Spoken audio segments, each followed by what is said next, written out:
All right, well, we'll now proceed with our panel discussion. And I'd invite Dawn Tapscott to come up and sit to my left, and then we'll invite our panelists to come up. I'd like first Nathan Banky to come up. He's from Canada. A 2007, if you could sit to Dawn's left, that would be, Nathan was a 2007 competitor in automobile technology. Number two, I'd like to ask Anthony Chong from Singapore to come up.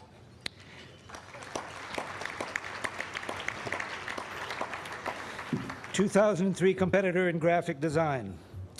And then I'd like Anisha Simpson to come up from Jamaica. Like the Chinese sponsor. She was a 2005 competitor in software applications. And Simon Buchanan, if you could come up. From Australia, 2007 competitor in landscape gardening. And finally, Adam Pearson. Yay! There must be a good UK contingent in the room, I would think. 2003 competitor in cooking. So I'm very pleased now to hand the microphone over to Dawn, and hopefully we could sort of move this podium here. I'm sure that's in the plans. Terrific. Okay, off you go. Okay, well, I've been looking forward to this for a couple of weeks now, and I have met with each of our panelists, and we got to know each other a bit. And what I'd like to do, if it's okay with you, is I'm going to just talk to each of them for a second, ask a couple of questions, then I'm going to throw a bunch of questions out at all of them. And some of them are kind of tough questions, but that's okay. And should any of you have a question as well, feel free to, I don't think we have mics in the audience, but if you want to just write it down legibly on a piece of paper and give it to me, I can ask them to everyone as well. So let's start with Nathan.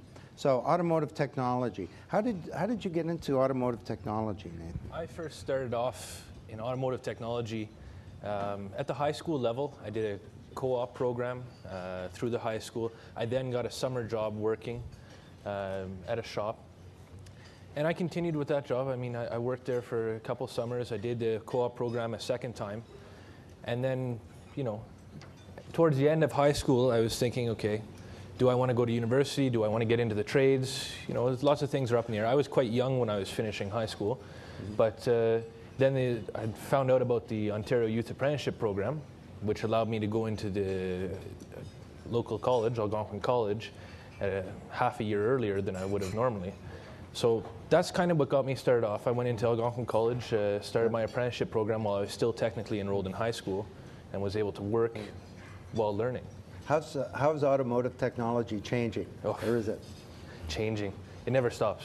Never stops. I mean, you look at, if everyone in the audience just thinks about their first car, or cars from 20 years ago, 30 years ago, even just 5 years ago. Think about the car that you have right now.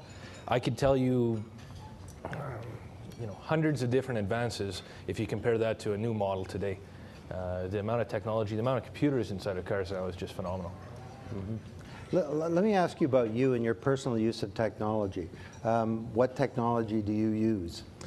Well, it's funny because while we were just eating here, we were just having a little discussion talking about how do we get on, we were on the topic of advertisements on TV. Because Sean Thorson with Skills Canada was saying, okay, his son's 3 years old now, and they're usually watching shows online. They're watching, you know, little kids shows and stuff, and then when he flips on the TV, his son gets confused because it's like, well, what do you mean it stopped? There's a commercial. Like he's having to explain it to his son that the show is stopped now. Okay, so the show stops. His son's sitting there like, why'd you stop it? Like, what's going on? Come on now. So I mean, for me, I don't have a television. I've got, you know, I've got a computer, a laptop. I've got like a smartphone, an iPhone. Yeah. So I mean, I'm continuously connected online. You know, I'm checking my emails all the time, text messaging. You know, I've got Google. I've got the internet in my pocket. So anytime that I need it, it's right there. It's, aren't you part of the dumbest generation? Of course. You don't read the newspaper. And on top right? of that, okay, so I'm part of the dumbest generation. I don't read the newspaper in a paper format. So you don't read the newspaper? Well, I have, Wall Street Journal, New York Times applications on my phone that are updated continuously. So anytime I really want, I just take a look. Do you know what a newspaper is? It's this physical thing. You get ink on your fingers and stuff. It's a real pain. It's kind of awkward. But you can wrap a fish in it. That's true. And it'll taste quite good. We had that last night. So. Okay. But you've done a career change. Now, how old are you? 22 years old. 22-year-old, and you've moved into a new career. Yes, just recently. I just started with a company based out of Quebec City called Consulab. Now, this is funny because this company, I met the owner here in Calgary in 2008 when we were having the national skills competition here. So I've stayed involved since I was a competitor. I've judged the provincials and the national competitions. And here I am. I took time off work. Skills Ontario helped to pay for my flight to get out here for the nationals. I'm out here judging. I'm having a great time. I'm actually just like crashing at a buddy's place in Calgary. I'm like sleeping on his couch, but I'm having a great time. So I meet the owner of this company. They were sponsoring the event for automotive.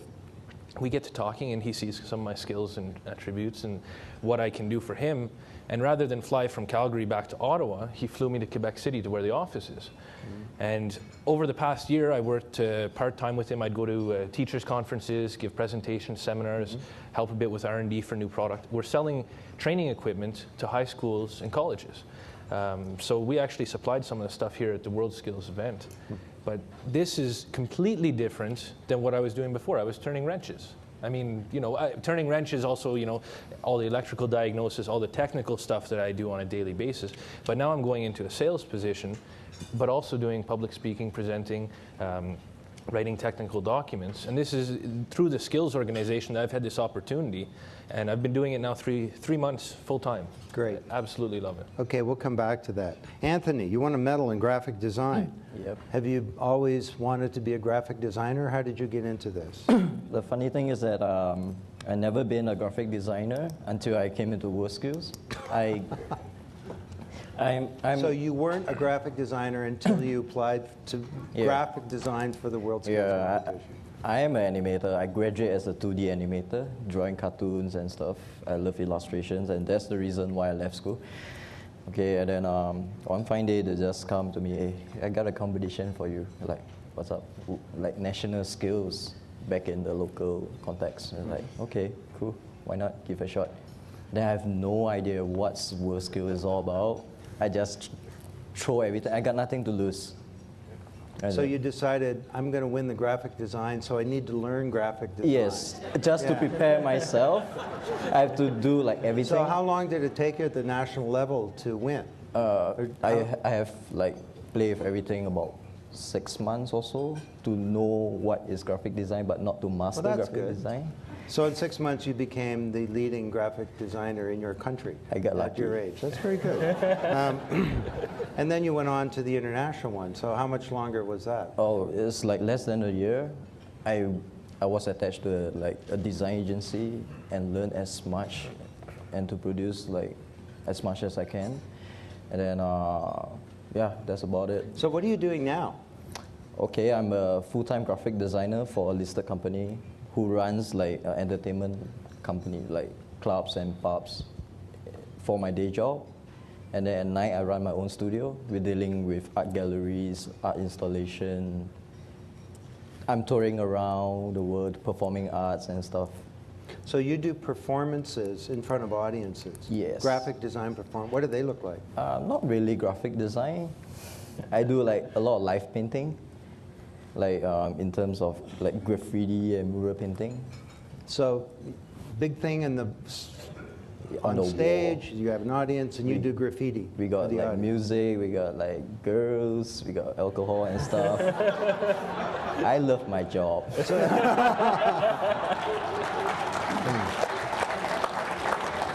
Well, we have our second career change here from graphic design to showbiz, basically in a period of not very long.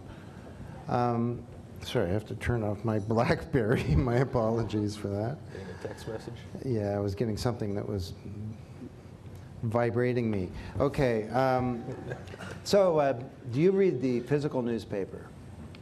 I design them sometimes. You design them. It's just copy and paste and So- nothing else. Yeah. So how do you get your news? Are you informed or are you? Facebook, Yahoo, and every time I check my email, they'll just update me with news and stuff. Yeah. You watch a lot of television? Not much, not much. Okay. More of YouTube.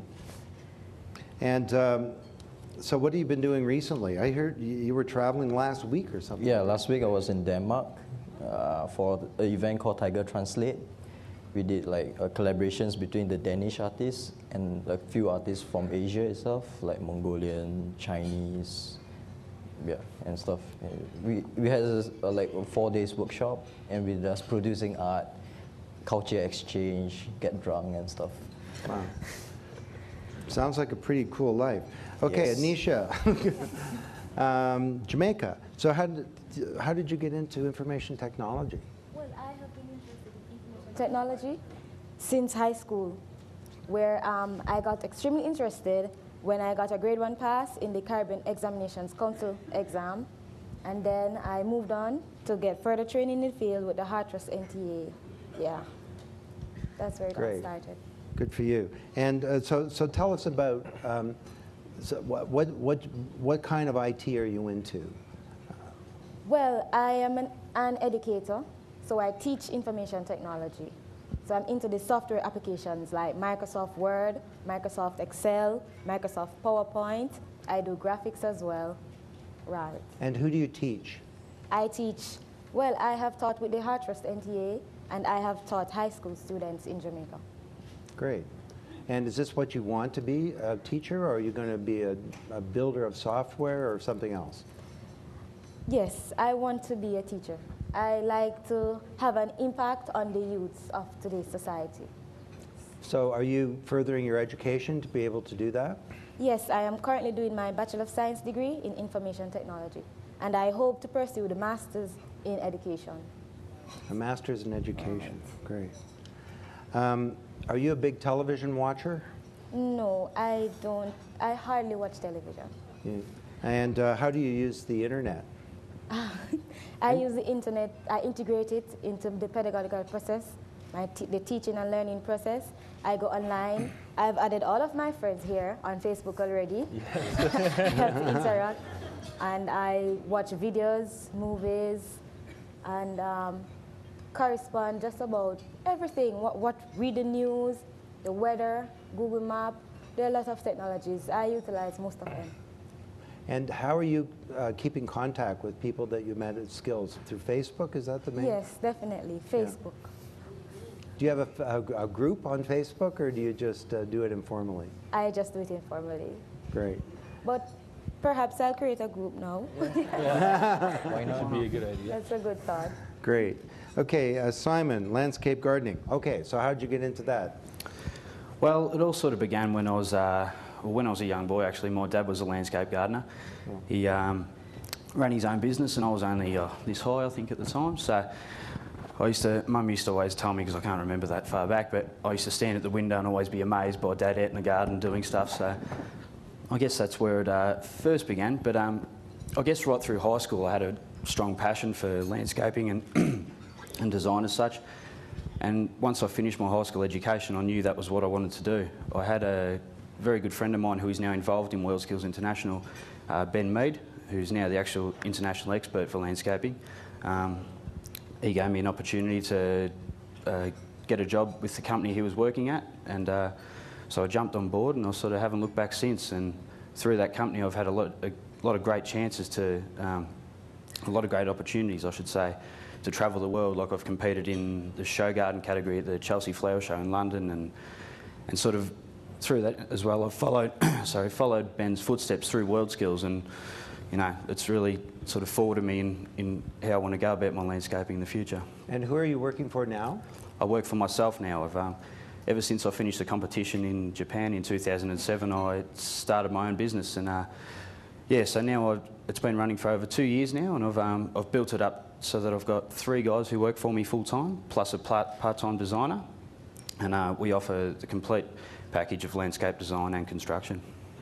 Does the fact that you won the WorldSkills competition in Australia help you with your market positioning? Oh, absolutely. I honestly don't think I'd be where I am today in business without World Skills. It's taken me from, just another landscaper in the locality to, being someone who's competed on the world stage and, being known as the best in your nation, and then to compete against so many countries around the world, and all the skills and everything you gather from that has really helped me to market my business, yeah, certainly. How's technology changed your business?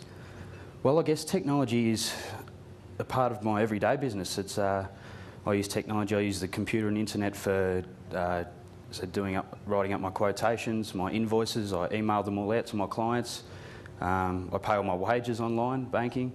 But probably the most important one, technology, would be AutoCAD design is what we use for our landscape design. I guess probably a lot of landscapers are now starting to use the AutoCAD design, but we've gone a step further as well. With me and my designer, we've got the 3D imaging program, whereas we did a very nice job probably about 6 months ago now, where we presented our client with a design, but not only a design, I was able to take my laptop down to them and open it up into this 3D imaging program and be able to walk them through their garden and show them exactly what it's going to look like in lifelike. I got that job. As opposed to a landscaper who's been around for 30 years who quickly scribbled up a design on a piece of paper and gave it to the client. I think I won them over with the technology side of things there. So the fact that technology is so natural to you turned out to be a competitive differentiator. I'm sure it will. Absolutely, yeah. Yeah. You a big television watcher? No, I must say I'm not. The same as Anthony. Because I spend a lot of time on the internet with my emailing and my invoices and quotations and stuff, I get most of my news and sources from online, like things like Yahoo and so on. So, yeah, I don't tend to watch a whole lot of TV. I spend most of my nights doing work. So, how do you get your information about what's going on in the world? Yeah, as I said, online. Yeah. Through things like Yahoo and those news services online is where I get it all from. So. Well, you're very fortunate because a lot of young people don't really have a passion for something at an early age. And it takes some time to figure it out. But you always wanted to do this, and you're living your dream. It's something that, as I said, from a very early age, I've really had a passion for landscaping, and I guess that's proved in how I've gone about it and how motivated I am to succeed in landscaping. So, yeah. So where do you want to take this company 20 years from now? Sky's the limit. I'd want to, obviously create my business into as big as it can be, Australia-wide, with as many employees and as many clients and doing the best work possible. So that's my aim. If you want to do some work in Canada, give me a call. Absolutely. I'm happy to travel. Happy to travel. I just went through a not so happy experience with a. Okay, that's great. Adam, cooking. How did you get into cooking and being a chef? I think when I was about 6 years old at school, I realised if I played sick, I could go home and cook with my grandparents. I soon got found out, but it was initially, I think, cooking with them. And one of them in particular, she used to be very good at setting a standard and talking about how to get it better every time we'd make it again. And, a real good energy there in that sort of doing a skill and getting it to a high level. Shortly after, I think a few years later, when I decided I thought I might be a chef, I told my mum, and she just turned around and said, "I don't want you working in some bar." So that was her stereotype of what it meant to be a chef, is working in a bar. She did follow that up and say, "That's fine, but if you do it, you've got to do it really, really well." Okay. So I suppose good words of advice, and I've shown her that. For sure. Yeah. Are you a big television watcher? Not so much. Probably mostly cooking in the evening. So cooking in the evenings. Yeah. Yeah. Do you hold dinner parties? Oh yeah. Well, friends hold dinner parties for me, and then I tend to end up cooking. I got a card the other day, and it said something along the lines of, "Every good cook's got lots of friends." Yeah, I was just thinking that. You probably have a few more after this session, too. I want to just segue into a question, and I'll start with you, for the group as a whole. But I talked about, for all of you, in various ways, the school system didn't really, it might be too hard to say failed you, but some of you were boarding school, some of you couldn't wait to get out of school. I mean, what do you think is wrong with the schools today? And do you have any ideas on how you would change them? And then we'll come back, and anyone else in the panel can answer that. I think it's just making learning very real, very specific, and learning in different styles and different ways to suit different children. So I can see a reason for learning, I think, rather than just being, as we've said earlier, being told what they're going to learn. Mm-hmm. You were talking to me earlier about that it's not so much the students that just need education, but others. Yeah, I think in the UK, and I'm sure across the world through discussions we've had as a panel earlier, it tends to be the parents and the teachers that need to see things from a different view, and we need to just help them to not be so stereotypical in people's job choices and see for what their children is available out there, and how beneficial those routes can be. Well, this is a fairly radical idea, and I introduced it earlier, that this is the first time when young people actually are authorities on something really important and have a real contribution to make, and it's incumbent upon us to sort of listen to children. So let me, just before we come back on education, I'll give you a random one. World Skills, London. You're going to be in London. What would you do to make it a better event? Or is there anything about World Skills in London that, as it's currently coming up, that concerns you? I think World Skills in London will be a fantastic event. Fingers crossed. We've got a great team out in Calgary this week, shadowing and looking at how wonderful it is this week. We strive to match that. I think it's going to be a great competition. What I'm slightly concerned at is that as a nation, we could miss our chance to make it the legacy that we're hoping it to be in regards changing perspectives on education and careers. So we've really got to all the UK delegates out here, we've really got to work together and pool all our skills and collaborate and really make it an unmissed opportunity. So better marketing, make sure everybody knows about it. Yeah. Make sure something's left behind. Okay. Education. Anybody else? Yeah. Well, I think as you did mention earlier in your keynote speech, that teachers these days, I guess there's a lot of them that have been around for so many years now that they have got a one-dimensional way of teaching. And I guess with the new generation and the way kids are and how open-minded they are these days, we just can't stick to that same approach of teaching. And I guess as part of that generation, we need a more interactive approach of learning. You know, things like the use of the internet and you know, just hands-on ways of learning would be fantastic. So I think it really would be good for, you know, as we were saying, look, all those people in our trades, we have to keep up with industry changes and so on, but teachers haven't had to. They get trained once and then that's it, they're teachers for their lifetime. So I think we really got to look at maybe for teachers to go through a refresher course of how to be able to teach and, you know, and interact with the kids of this generation.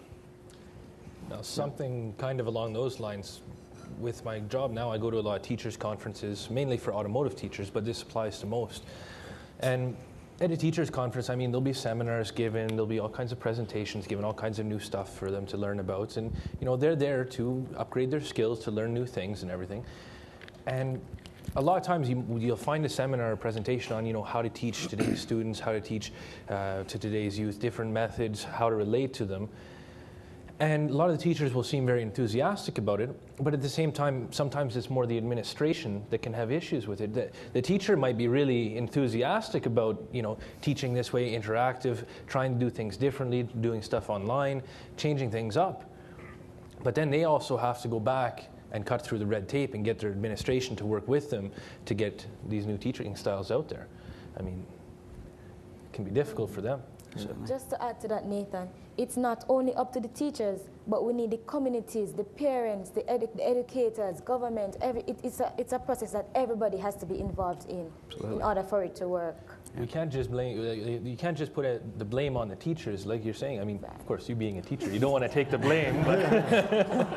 But This is why she's blaming other people. yes, but actually, if you were telling us earlier, I think at breakfast, you were talking about one of the teaching methods you were giving at the high school. You were saying Right, you have to integrate the technology into your classes, make the classes very interactive for the students.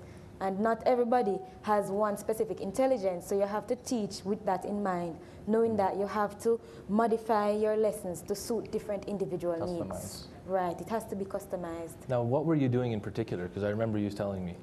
I make tutorials, Yes. and I make them interactive. And with the tutorials, I don't even have to be speaking, so I don't have to be lecturing. I include sounds, effects, transitions, videos, and so forth. Even music like what appeals to young people, so they will get interested and they will actually learn And as it a worked. result. Yeah. Yes, it worked. Worked very well.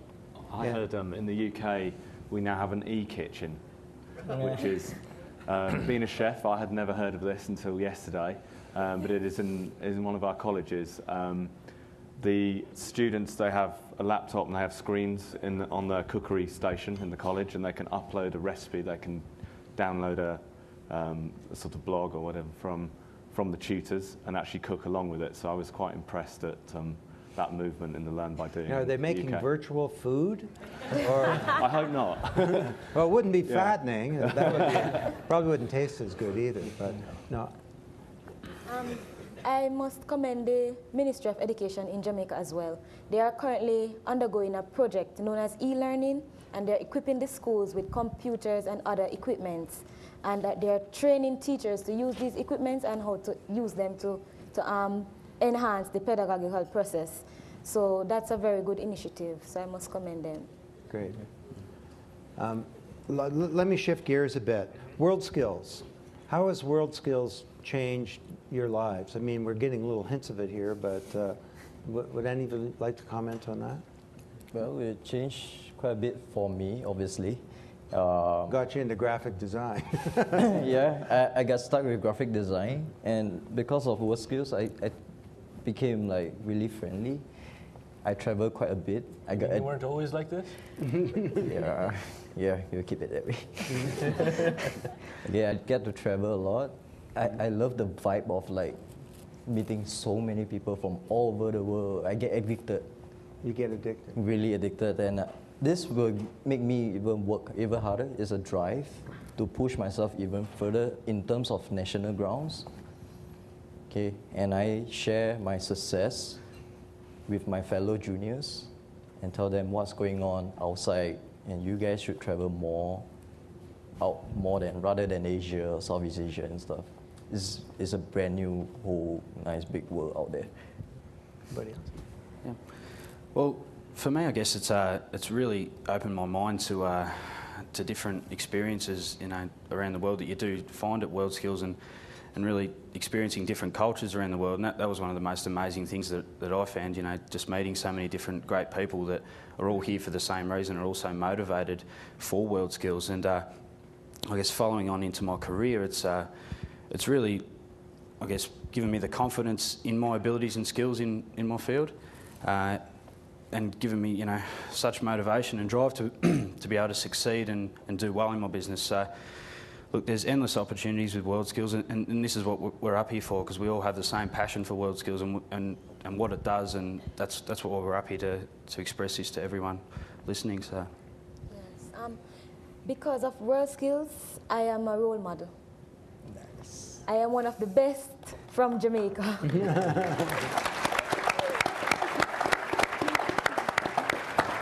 Yes, I am more up to date with the trends in technology.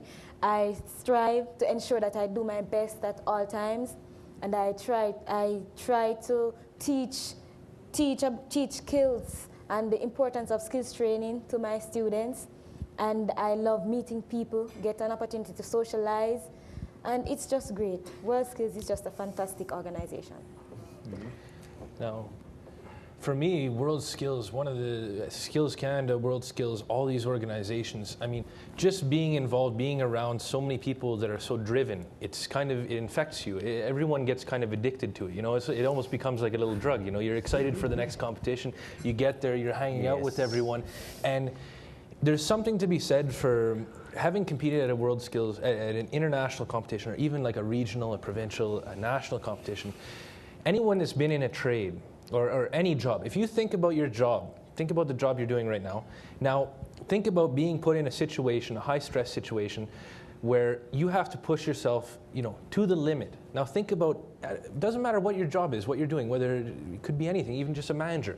Think about pushing yourself fully to the limit, now beyond the limit of what you think you're even capable of doing, and seeing, say, 25 people from around the world are right next to you, and they're doing the same thing. You sit back and you're like, okay, I've really got to step up my game. You know? Like, look at all these guys, they're doing the same thing. It's like, and having done that, you realize how hard you can push yourself, how motivated, how driven you can be as an individual, and it kind of affects you for the rest of your life. I mean, The hunger, the passion. you want more, you keep wanting to, and it's very easy to pass that on to others. I mean, one thing that I always say is that, you know, it affects even just a regional, a provincial, a small entry-level competition. Okay, everyone that competed there had a great time. It's going to affect them for the rest of their life. But every one of those people, they told their family, they told their friends, the people, their classmates, everyone in the school found out about it. You know, it grows and everyone starts to learn more about it. It's still something that we're working on. Obviously, everyone in this room, we would all agree on the fact that we need more publicity for the World Skills Initiative. I mean, we really do. We're not that well known worldwide, but it's something that we're all working on, we're working towards. And the people that do hear about it and do learn about it, you know they come back, and you know they tell others. You know that it's going to happen, and it's ongoing. It's going to get there. Adam?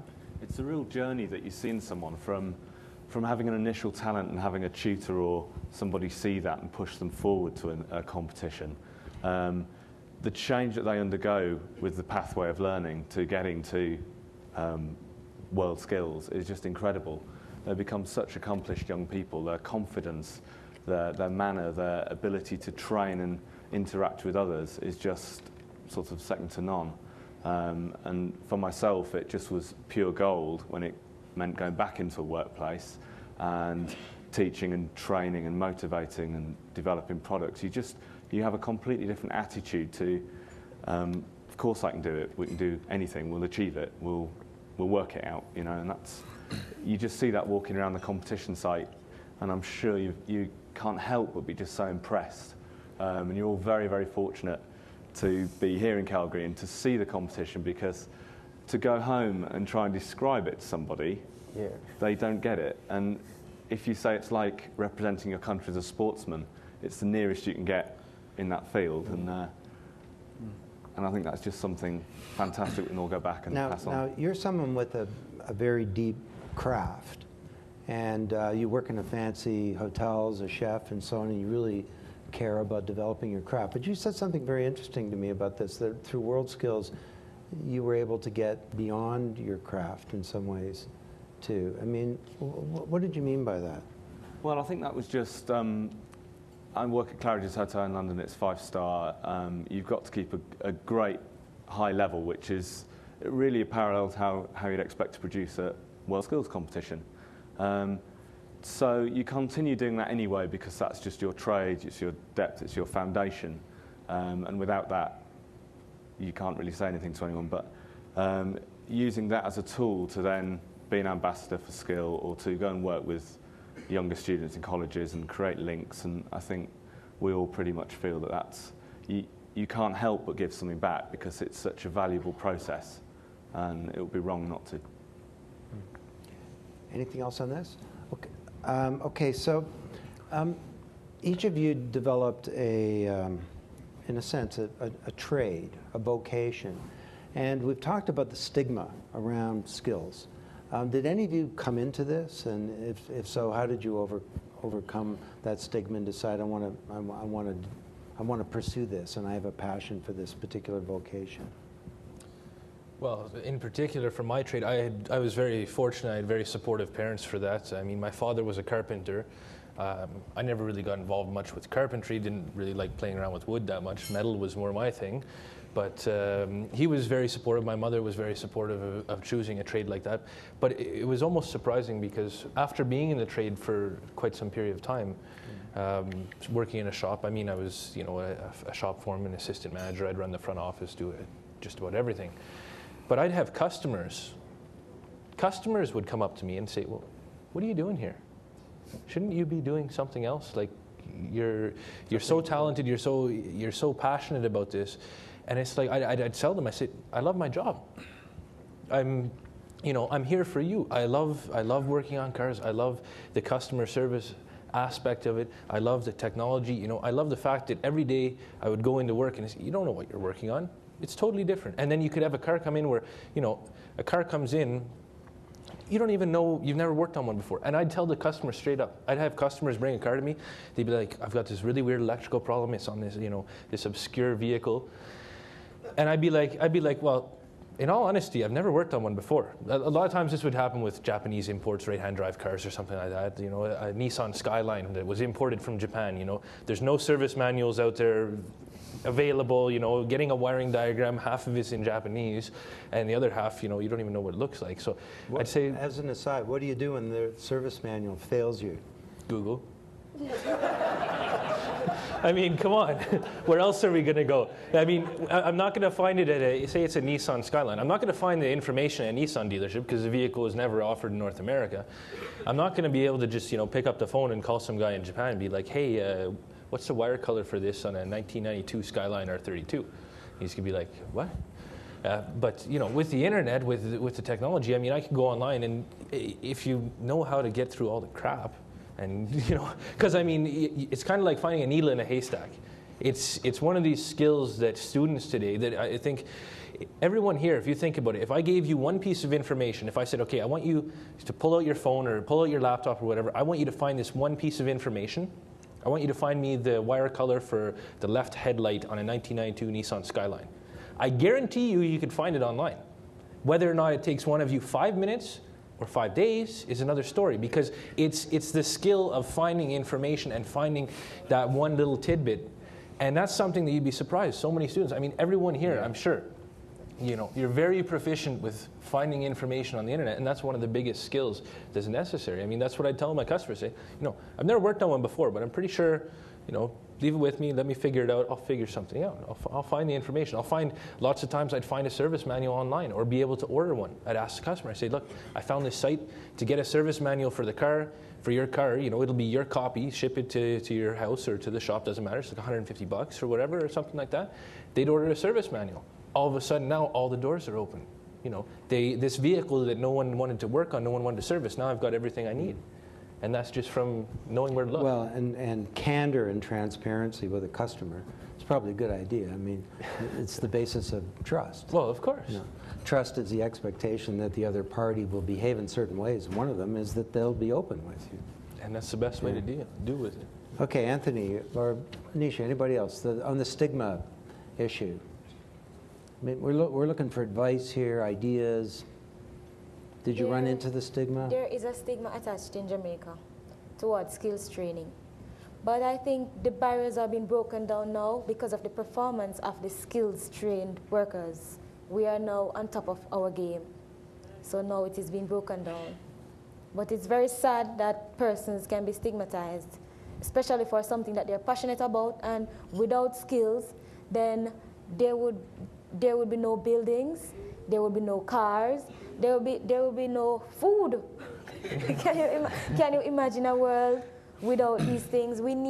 All jobs are important. So we need to ensure that we give each and every one of them the respect that they deserve. Here, here. Yes.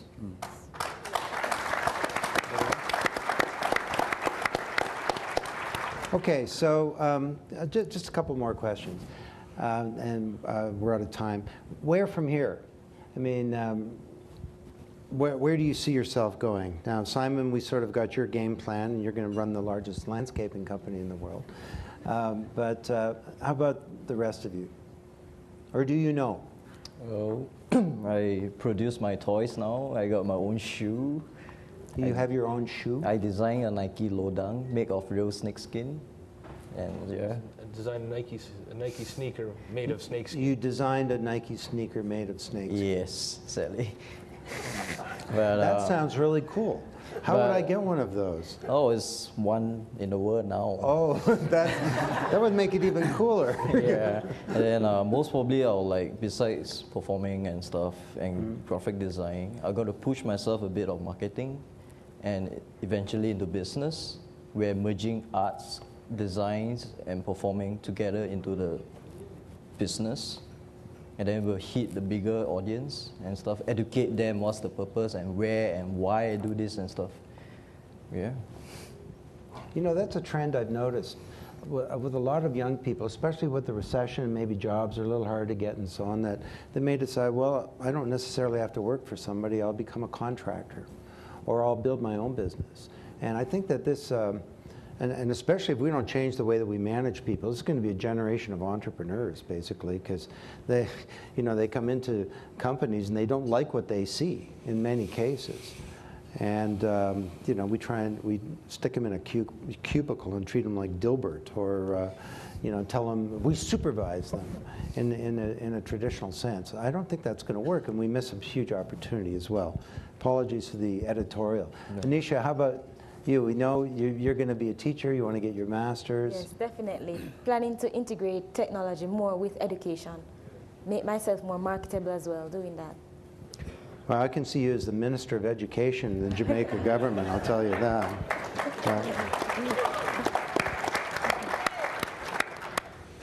Adam? Who knows? I'll probably still be cracking eggs while they're doing all that. No, I just think it's important to move on from this. It's a great celebration. In a way, everybody being here today and everyone that's here has got a massive part to do with skills, and the competition is a credit to everybody really in some way. Just keeping that energy up, isn't it? And striving for what we're all wanting and hoping for. Yeah, I'll still be cracking eggs. And growing your number of friends to astronomical heights. Okay, one final question for each of you. Nathan, why don't we start with you? Out there in the audience are a number of influential people. You got business leaders, government ministers from many countries, decision makers. You're part of this new generation. You want to come into the workforce. You want to fulfill your dreams. You want to have a good life. You want to leave you want this smaller world that your kids inherit to be a better one. Could you, and I know you have lots of advice that you would like to give them, but could you just say one thing that, that you would say to these people? And by the way, a lot of other people are going to watch this on the internet as well. So what's one thing that you would say or ask them to do or advise them? One thing, if everyone could just think of one thing, if I could just think of one thing for everyone here, is just to listen. Just listen to this generation. Listen to everyone. Give them a chance to tell them your idea, their ideas, so that you can see, because some of it's just going to be useless. I mean, we all know that some of the ideas that are going to come up aren't going to make any sense. But if you just give them the opportunity to speak their mind, there's going to be a lot of interesting ideas there. There's going to be a lot of opportunities for growth. And the old idea of, well, we just hired them, they don't know anything about the company yet. They don't know what they're talking about. Well, you know what? It could be anything from when they were managing a guild in World of Warcraft. Did this happen to work really well? It might work really well for you as well. So just keep your mind open and listen to everyone. Give them that chance. Give them the chance and just see what happens, because we have to do something. Nice. Great. Anthony? For me, most probably should be freedom. Okay, just give us freedom. Let us do what we want. Because as a graphic designer, I don't like people like coming to me. It's like, I think make that bigger, put a starburst, make the logo bigger, and it really ruins. It doesn't give me any more respect, and I believe the other designers or artists will feel the same way also. It's nice that we can input something new and fresh, of course for your own good, and then we'll try to push everything out in the market, because we know what we're doing and we know what's in and what's out in the trend and stuff. Great, thank you. Nisha? Well, in this era of technological advancements, the next generation, they are really self-reliant on technology for their survival. So for everyone here, my advice to you would be to guide them in the right direction. Ensure that you adapt to the new changing in technologies. And most importantly, sponsor and promote national skills training, and World Skills International.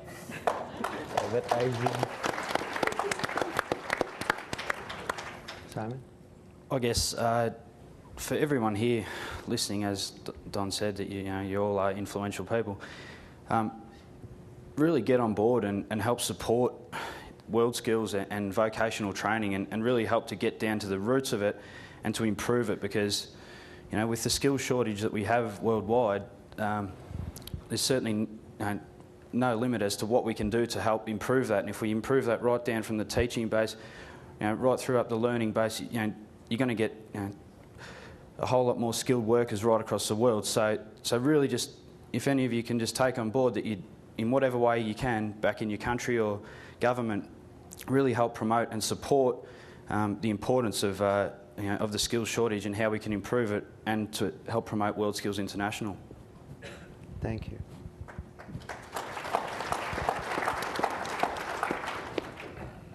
Everyone does deserve the chance to smile at their own success.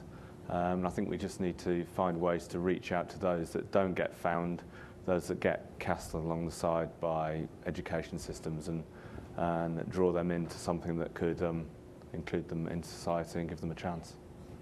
Thank you. Well, thanks very much.